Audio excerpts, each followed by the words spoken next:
الحمد لله.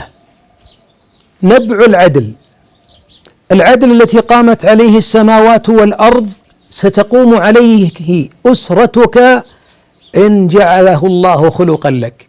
العدل كيف؟ العدل بين الأبناء، ليس في المال فقط ولا في العطية فقط، حتى في العواطف. قبلت هذا فقبل ذاك، أثنيت على هذا أثني على ذاك. لا يرى أبناؤك أنك تميز بينهم في العواطف ولا في العطاء. تدري لما؟ هذا ظلم، وقد تخرج من قلوب أبنائك وقد ينقلبون بعد موتك كل خنجر مسموم في صدر صاحبه. علمهم المودة، كل الطعام معهم، قل هذا قال فيك واذكر خير ما قيل.